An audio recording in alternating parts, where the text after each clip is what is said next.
Friends, இன்னைக்கு நாங்கள் ஆற்று தண்ணியில் குளிக்கலாம் அப்படின்னு ஒரு ஐடியா போட்டு நல்லா குளித்தோம். சந்தோஷமாக பிள்ளைகள் எல்லோரும் நாங்கள் எல்லாம் குளிச்சுட்டு இன்றைக்கி வந்து ஃப்ரெஷ்ஷாக மீன் சாப்பிடணும்னு ஒரு ஆசை வந்துச்சு.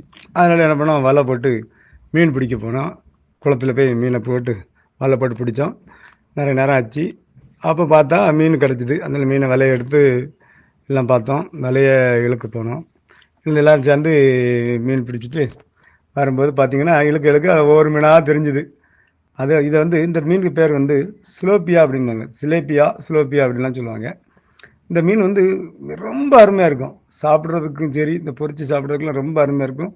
உடலுக்கு ரொம்ப சத்து. இந்த கருப்பு சிலோப்பியா பார்த்திங்கன்னா உடலுக்கு ரொம்ப ஒரு சத்தான ஒரு மீன் பார்த்துருங்க.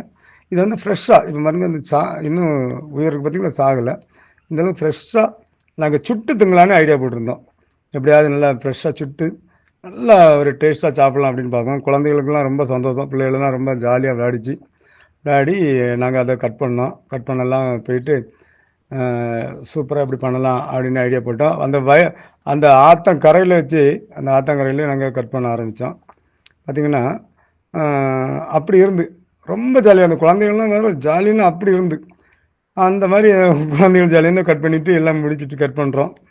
நல்லா கட் பண்ணி நீட்டாக அந்த கத்திரிக்கோலாம் வச்சு நீட்டாக கட் பண்ணி நல்லா செதுலாம் குழந்தைகளே எல்லாம் பண்ணாங்க.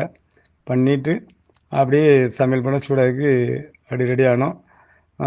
பிள்ளைகளும் ஜாலியாக வந்துச்சு, விளாடணும். நல்லா விளாடி எடுத்து ரெடி பண்ணிவிட்டு அப்புறம் பார்த்தா கொஞ்சம் நேரத்தில் எல்லாம் சுட்டு ரெடி பண்ணி அப்படியே சாப்பிட்டோம். ரொம்ப மகிழ்ச்சியாக இருந்து ரொம்ப ஜாலியாக இருந்து. இந்த மாதிரி அனுபவம் உங்களுக்கு இருந்துன்னா எங்களுக்கு கமெண்டில் சொல்லுங்கள். இந்த சேனல் பிடிச்சிருந்தா ஷேர் பண்ணுங்கள், லைக் பண்ணுங்கள், கமெண்ட் பண்ணுங்கள்.